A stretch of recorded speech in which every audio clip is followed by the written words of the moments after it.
Working in reentry as a prisoner with 6 years left on my prison sentence in a dorm where everybody had 6 months or less was unique. It was unique because a lot of them dudes was negative, and me with more time than them by years would often find myself having to motivate them and encourage them to go to group so they wouldn't catch a charge and end up having to stay longer in there with me. I wanted their go. If you didn't care that much about your good time and you'd be willing to risk it all just because you had to go to group and you weren't that pressed to go home, you could just give your go to me and you can stay in here. That's a conversation I had with a couple of guys. They looked at me crazy and then got their chair and went to group. I was just keeping it real with them. On top of that, it was just unique being in there because the conversation was different. You was on the streets. Most of those brothers that was in there had just came from the streets, did a short sentence, and were going right back out. And nonetheless, everybody was getting ready to go home. So the conversation, the air, all of that was different. We used to always call reentry the streets, the block, the street, whatever. That's what it was. It's a different air. On the other side of the compound and yard, guys got 5 years or more, whatever the situation is. Everybody's not going home right then, but these guys are. And oftentimes, as a mentor, I would sit there and listen to the conversations that would be brought to me. And let me tell you, it was some real stuff, real concerns. And one of the hot topics often was right before guys were getting ready to go home, where, man, I married this girl and I don't want to go home to her. Man, this girl's been riding with me for 8 years, man. But, man, I don't know if I want to have a girl when I go home. All this is what I would hear. And I'll be honest with you. I'd always say the same thing, like, yo, you're just tripping. It's just your anxiety. Like, you all right, bro. Like, you got a soldier with you. You good. You know what I'm saying? It'll pass. And I really believe that. You know what I'm saying? Even though guys would come to me with certain anxieties about being in relationships, I always thought it was just a momentary thing. They just needed somebody to talk to. And then it happened to me. I started to have these conversations with the guys, and at the same time, when they were voicing their concerns, I would start to ponder certain things and ask myself, do I really want her to ride with me for the next 6 years? Am I really that committed that I want to go home to her? Not that she was a bad person, great person, but I'm doing a lot of time. I don't know if I'm ready for this. I don't know if telling her that I'm ready for this is going to be fair. What should I do? Now, you mix that in with the fact that I'm working around counselors, more female staff, and no, the conversations weren't necessarily inappropriate, nothing like that. But when you're working around somebody for months on end, eventually you become cool.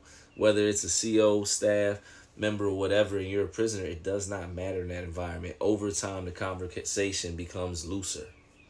And what I realized through these conversations now with the women in that environment and having different exposure to different conversations or whatever and different topics and intellectual whatever it was, man, I started to ponder even more. Should I wait till I get home to make sure I want to be settled down and in this relationship? Like, how do I know? Like, even in here, I'm seeing not necessarily but I'm seeing different things that I wouldn't mind. Maybe I need to go home and, see what's up. Maybe it's not fair to say I want you to ride with me for 6 years. I don't know. These are the thoughts that I had because, again, I'm listening to these guys and their anxieties. They're getting ready to go home. I didn't know if I wanted to wait till it was my turn and had her just riding with me, and the whole time I don't know if I want to be with her.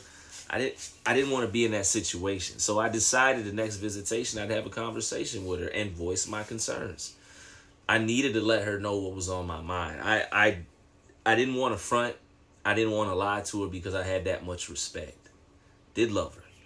And even if she got mad at me, angry, she deserved the right to know where my mind was at. In my mind, as I told her in visitation, I said, hey, I'm going through a lot right now, and I don't want to say that I'm going to promise you that we're going to be together when I come home.